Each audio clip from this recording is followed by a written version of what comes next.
So we're at the point where we said there's two types of chesed. There is chesed that comes from the perspective that a person is very capable, powerful, wealthy, and so they come from this comfortable position to say, because I have, thank God, so much in my life, I'm going to give it to others. But Avraham's chesed comes from a place of extreme humility, where he says, well, the reason that I'm doing chesed is because I actually believe that everybody else is more worthy and they deserve the things that I have. It's not right for me to cling to my own stuff when I could be helping others. As a result of that, Hashem gave us two mitzvahs as the Jewish people. The one is the mitzvah of the ashes of the para aduma, which helps to rehabilitate somebody who's been contaminated by death. And the other is the mitzvah of the sand that goes into the soita water, which is used to help to bring a couple back together after there's been tremendous conflict between them. So we're now going to see that both of those mitzvahs convey exactly this same theme, because the theme is when a person has chesed, which comes from gedula, from greatness, from wealth, from a position of authority or power or comfort, then as we've already discussed, I'll make sure that I'm taken care of because I need to retain that gedula. I need to still be in a great position. And once I'm okay, then I'll start looking after everybody else. So I've got a very clear budget of how much goes to contributions. Whereas if a person is coming from the perspective of humility, and not just any humility, but extreme humility, then they might keep the bare minimum for themselves and sometimes might even do chesed that looks, at least to the observer, like it's at the detriment of themselves, because they're just so dedicated to everybody else.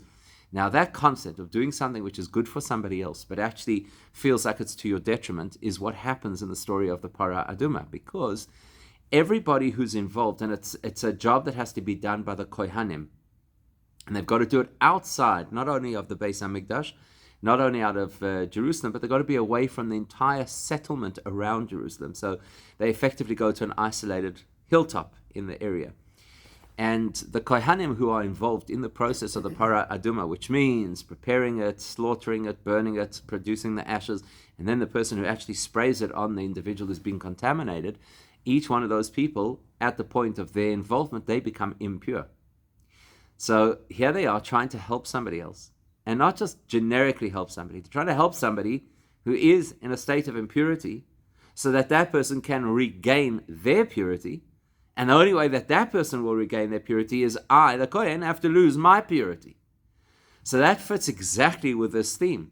That is a chesed that comes from a position of tremendous humility. I'm not looking at myself, at my own interest. In fact, to the contrary, I'm relinquishing something that is valuable to me in favor of somebody else. But it's actually even more intense than we imagine, because think of it this way. The whole purpose of a Kohen is to be able to serve in Hashem's temple. That's why there is such a special clan within the community. And that's what they're supposed to be doing. These are obviously the Kohanim who are on duty, otherwise they wouldn't be the ones doing the red heifer. So that means it's not just that I'm doing something that compromises me. I'm doing something, as a Kohen, that undermines my entire role and purpose. I'm supposed to be in the temple. I'm supposed to be servicing the Jewish people in their interface with Hashem. I'm supposed to be in a state of holiness. I'm supposed to be in a state of purity. I'm not allowed to go to a cemetery. And yet, here I am, throwing all of that out to help somebody. Now, who am I helping? It's not just anybody. I mean, we're not in any way, in what I'm about to say next, we're not in any way blaming the person. But the reality is that impurity is also an indication of some kind of separation between the person and Hashem. Because ultimately Hashem has to be the ultimate state of purity. So if somebody is in a state of impurity, that means something's happened in their life that's interfered with their relationship with Hashem. And that's not abstract, that's practical. Because if a person is impure, for example, they cannot go into the Beis HaMikdash. So that tells you there's an interference between them and their relationship with Hashem. And we know that there are different layers of impurity, different kinds of impurity. The worst kind of impurity, what the Talmud calls Avoy Satuma, the great granddaddy of all impurity. In other words, the source. The highest, most intense form of impurity that exists is the impurity of death. And the reason it's such a big deal is because we say this in our davening every time we take out the Torah, Ve'atem hadveikim b'Hashem Elokeichem, chayim kulchem hayom. You who are bound with Hashem your God, you are alive today. Hashem equals life, because Hashem is eternal, so that's the ultimate life. It can never end. And death implies the opposite of what Hashem is. Now again, we're not blaming the person because they attended a funeral or carried a coffin or buried somebody. Those are all mitzvahs. But the way that the life is now, until Mashiach comes, there's this huge chunk of life that has this onerous, negative aspect to it. Death. And the impurity associated with this. So here we're talking about a person who is in a state that represents the furthest thing from godliness, being attended to by the person whose whole life is dedicated to godliness. You can't get to further ends of the spectrum, and yet the person who's completely dedicated to godliness has to give that up to help the person who's in a state that separates them from Hashem. It's the ultimate expression of this kind of chesed. I'm giving up everything that I care about, everything that makes me unique, on behalf of somebody else who's in a really bad state. That's like Avraham sitting face to face with Hashem, the highest, the pinnacle, the greatest experience that he could ever have in his life, and saying, I'm going to hold that and go instead to invite these people in who, in Avraham's estimation, are pagans. And not just any pagans, they're bowing down to the sand under their feet. So he's giving up the greatest opportunity for the people in the least spiritual state. That's the link between the ashes of the Parah Aduma and Avraham's behavior. Now we see exactly the same concept, and maybe in a certain respect even more intensely so, we see in the story of the Soita. Because a Soita is in a very bad state. The story of a Soita is that here's a woman whose husband feels that she's inappropriate with another man. So he calls her out on it and she denies it. He says, in that case, if you're saying that there's nothing untoward over here, then I'm going to formally make an announcement in front of witnesses. Don't ever be alone with that man, because I don't like the nature of the relationship. And she ignores that. So she's in a bad way, right? It doesn't matter if it's appropriate or inappropriate. If your spouse feels uncomfortable with a particular kind of relationship, then you have to end that relationship. Or at least contextualize it, that it's in a public space or that it doesn't create these overtones. So she ignores her husband. In that case, he obviously doesn't know if anything really bad happened, so he has the option to take her to Jerusalem and go through the Sota process, which effectively will now clarify. Was it parav or was it inappropriate? So they go up to Jerusalem, and the process is what we call, it's very interesting, even though it's water, it's referred to in a lot of the literature as the sand of the Sota, because there's a little bit of sand they have to take from the floor of the Beis HaMikdash and dissolve it into the water as part of the concoction that she has to drink. But the part that's more relevant to our conversation is that they take a passage from the Torah, including Hashem's name, and they dissolve that also into the water. Now this is no longer a kohen temporarily giving up his purity to help somebody else, because obviously the kohen will eventually go to the mikveh and he'll be fine. Here we're taking Hashem's name and permanently erasing it. There's no way to get it back after you've dissolved it in the water. Can't reverse that process. And we know that we're not allowed to desecrate Hashem's name. That's one of the 10 commandments. You can't take Hashem's name in vain. If you can't say Hashem's name in vain, how much more so can you not write Hashem's name, which is in many regards more real, more tangible, and then destroy it? There's another verse in the Torah that says that we have a requirement to destroy idols in the land of Israel, and then it says, and do not do that to Hashem. That tells you you're not allowed to destroy Hashem in any way, either his temple or his name. And yet Hashem is willing to allow his holy name to be destroyed, in this case, this written version of his name, to help somebody who's in such a bad space that they were willing to wreck their entire marriage for, we don't know, either some kind of a casual relationship or, God forbid, an adulterous relationship. We don't know. It's the same theme. It's the same theme of how much chesed do you show to somebody else? So much chesed that it may even hurt you. Obviously, you can't hurt Hashem, but you can hurt the name of Hashem written on the parchment. So that mitzvah is an appropriate response to the kind of chesed that Avraham has. It's exactly the same concept. It's so much chesed, so much care for other people, that it even comes potentially as a cost to myself. Now, with that in mind, there's an interesting passage in the Zohar on this week's parasha that also links into this story. So the Zohar tells a story that there was a great rabbi called Rabbi Pinchas ben Yair. Without getting overly detailed, Rabbi Pinchas ben Yair was also somebody who was very, very much a chesed personality, and the way that his chesed played out is that he dedicated his life to rescuing hostages.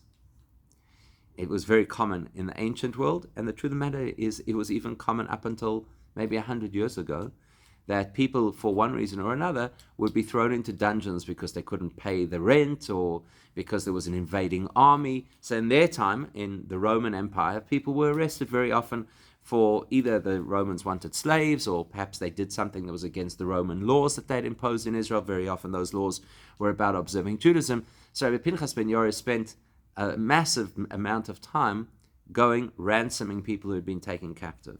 So he's a very much a chesed person. So he comes to Rabbi Shimon Bar Yochai and he asks, please could you teach me a novel insight about the Parah Aduma? Something I've never heard before, or for that matter, something the world has never heard before about the Parah Aduma. So Rabbi Shimon Bar Yochai says, hang on a second, calls over his son, Rabbi Elazar, and he says, do me a favor, can you teach Rabbi Pinchas ben Yair an insight into the Parah Aduma that nobody's ever heard before, which he does. Now, the story is an unusual story because typically, if you have an interest in a particular topic, the likelihood is of course you can ask somebody, tell me something that you've learned that I've never heard, but the likelihood is that you've also learned things that nobody else has ever heard. So why is Rabbi Pinchas ben Yair going to Rabbi Shimon Bar Yochai? They're both these great sages, saying, I would like you to please give me an insight that is, some kind of revolutionary insight. Why doesn't Rabbi Pinchas ben Yair go to Rabbi Shimon Bar Yochai and start off by saying, you know what, I've got this really interesting perspective that I want to share with you. I'll share mine, then maybe you could share yours. And then Rabbi Shimon Bar Yochai says, I'm not going to give you the answer. I'm going to call my son and give him the answer. Like, the whole story is a bit of an unusual story, unless you plug it back into this principle, you see. Because when you're talking about somebody who is a person of this incredible type of chesed, like Avraham was, and apparently like Rabbi Pinchas ben Yair was, because to go out there ransoming captives means that he put his life on the line on a regular basis. Very often, the people were not looking to take a ransom for their captives. You actually had to go and you had to wiggle your way in over there and try and negotiate with them, and it came at risk because the next thing they could arrest you. So, he was operating very similarly to how Avraham operates. That means that he had that kind of chesed where you prioritize others over yourself, where you prioritize doing for other people, even when it might cost you. That's who Rabbi Pinchas ben Yair is. So now he wants to introduce what we call a chiddush. A chiddush is a new perspective on a story, or in this case, a halacha in Torah. Now, to have the opportunity to be mechadesh, to have the opportunity to innovate a perspective in Torah is not, it's not common. It's a very, very big merit to be that person who's going to introduce. Unfortunately, there are many, many people who think that they have novel insights into the Torah that everybody else needs to hear. And unfortunately, very often, once they share that novel insight, you realize it's not an insight and it's not novel. It's what we call a little bit of nonsense. To have the opportunity to actually introduce a new piece of the Torah. Remember, the whole Torah was given to Moshe at Mount Sinai. And then Hashem designs it in such a way that certain people have the merit of discovering pieces of the Torah that were always there, but nobody ever knew about. That's what it means to innovate in the Torah. So, if you can do that, you've got a tremendous, tremendous merit. So Rabbi Pinchas ben Yair realizes that for whatever reason, this is a time that there's a new insight about the story of the Parah Aduma that's available for download. And he knows that if he invests his own time and effort, he'll find it. He knows that. And then he will get the merit of being the person who uncovers this unique piece of Torah. But he's this chesed person. So he says, why should I do it myself when I could give somebody else that opportunity? So he goes to Rabbi Shimon Bar Yochai and he says, how about you tell us something about the paraduma that nobody's ever heard before? Because he knows there's this energy about right now, and anybody who applies their mind is going to get it. So instead of taking the credit for himself, he offers it to Rabbi Shimon Bar Yochai. That's true chesed, right? Now Rabbi Shimon Bar Yochai, as soon as he is approached by Rabbi Pinchas ben Yair, he gets it. He realizes exactly what's going on over here. This is a case where he could have taken all the credit for himself, but he's out of his chesed looking to share it with somebody else. So Rabbi Shimon Bar Yochai says, you know what, I'm going to reflect that I've understood where he's coming from, and I'm going to do the same thing. So instead of me being the one to share this piece of Torah, I'm going to call Rabbi Elazar and let him have the opportunity to be credited with this new piece of information that's going to come into the Torah. In doing so, I'll reflect the kind of chesed that Rabbi Pinchas ben Yair lives for his whole life. And that is the greatness of what Avraham embeds within us. Every single one of us is capable. Of course, we're not necessarily going to do it every single day, but we're capable of that degree of chesed where you can go and do something for somebody else, even not only when it's not convenient, but when it's downright uncomfortable. There's one more piece to the puzzle. We started off this conversation by noting that the ashes, specifically the ashes of the para aduma, are a concept of gevura. And the question was, how does Avraham, who is a person of chesed, land up linking up with something which is very different to his personality? The concept of gevura. It just doesn't seem to match. And again, it comes back to the same point. If somebody's chesed is all about their greatness, look how kind I am. So for example, when a person, let's just use an example of hospitality, because that's a big theme in the parasha this week. When a person is hosting many guests, we don't yet know what their motivation is. From the outside, it looks like they're amazing because they're having all these guests, but we don't actually know what the motivation is.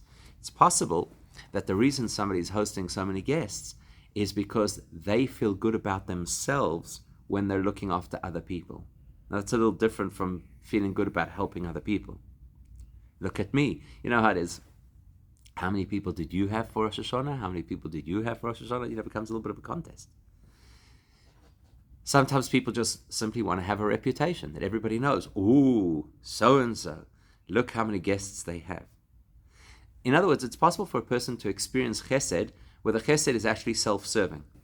And that's the potential trap of the chesed based in Gedula. If chesed is about me feeling great, then I might do chesed not because I care about the next person, but because I want to feel great.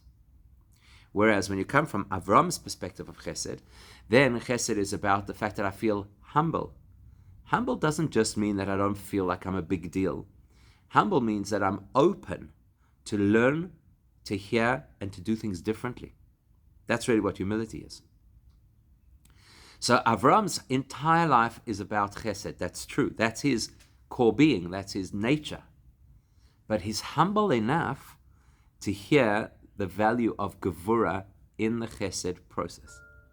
In other words, for example, what does gevura in the chesed process mean? So we spoke about the fact that, the person who doesn't go to sleep at night with money in their house, that is actually a gevura action.